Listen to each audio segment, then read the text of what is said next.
Next, we're going to talk about the composition of just the blood plasma. So we have been talking about, so this is going to be the liquid portion up here that's going to be yellow. All right. So let's write some stuff down. Water, 92% of plasma volume. It's mostly water. Now, solutes, these are things that are going to be dissolved in the blood. Most of them are going to be proteins.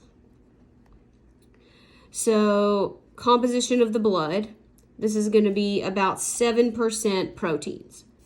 This is that buffer to resist changes in pH, because remember, we want our pH to stay 7.35 to 7.45.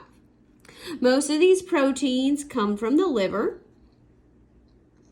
And of our proteins, the most common one is what we call albumin. And if you're going to be working on the floor, particularly in ICU, CCU, maybe even the ER, you can actually give people albumin infusions. And so this exerts an osmotic force. Remember, osmotic means movement of water. So it's going to say water needs to move into the blood. So it's going to help draw water into the blood.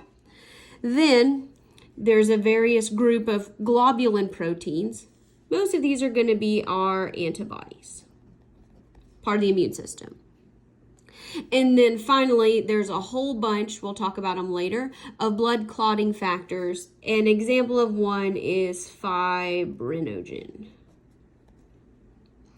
Okay, so that's stuff that primarily is dissolved. These are our protein components. Now, non-protein stuff. These are generally going to be our nitrogenous, that means they have nitrogen in them, waste.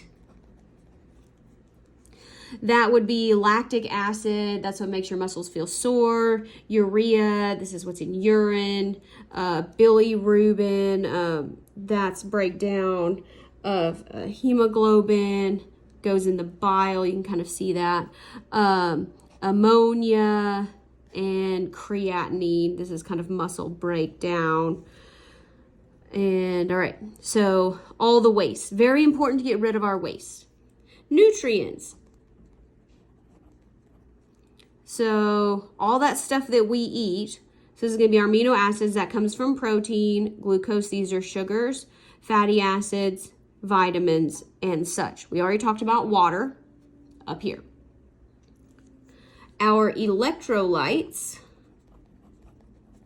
these are going to be our ions, sodium, potassium, calcium, chloride, and hydrogen. So they're called electrolytes because they conduct electricity. So this is why you do not run the blow dryer when you're in the bathtub, sort of thing. And then finally, the respiratory gases. This would be our oxygen and carbon dioxide. Mostly they're going to be on red blood cells, but there's a little bit actually dissolved in the blood.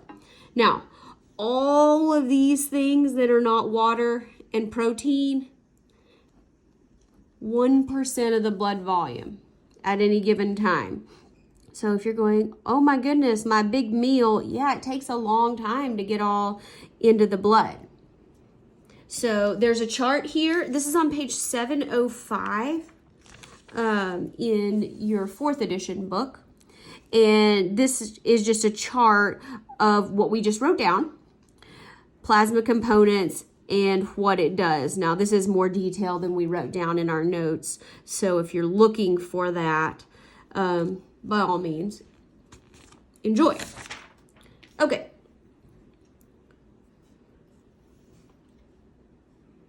Now, the last thing I want to talk about in this video is I want to go on and start, and let's talk about hemopoiesis. That's a fun word to say. Hemopoiesis. Okay. That means blood cell formation. But the proper medical term is hemopoiesis. All right, let's see here. Ah, yes. So blood cell formation. Where does it occur? You are going to get so tired of writing this in this chapter between lecture and lab. Red bone marrow. We talked about red versus yellow bone marrow in A&P1 lab. And it starts with the hemopoietic, or poietic if you prefer, stem cells. This is called the hemocytoblast. And from this hemocytoblast, this is where you're going to get all of your red blood cells, your white blood cells, and your platelets. So hemopoietic stem cell is the hemocytoblast. You certainly have more than one of them. So a stem cell, you may have heard this as far as stem cell transplants. So a stem cell is a cell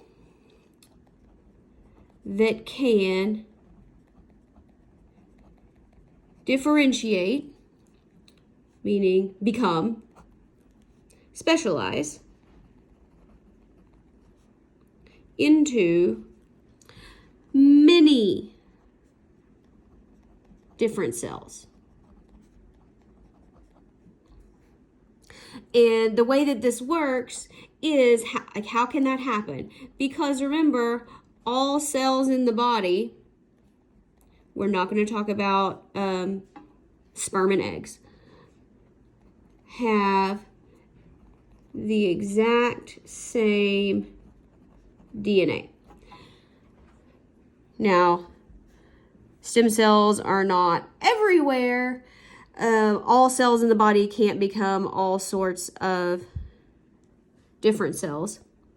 That's an R. But some of them can, and that makes them very, very special. So if you've heard of bone marrow transplant particularly, we're trying to replace those hemocytoblasts. Okay, so this is on page 708 in your book, and this is a very busy diagram. So it's figure 18.3. So hematopoiesis, here is our red bone marrow. Here's our one hemocytoblast.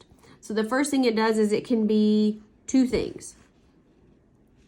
And then this one can be three different things.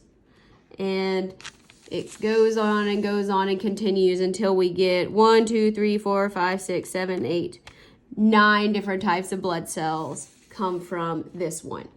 Now we're going to talk about all those in detail.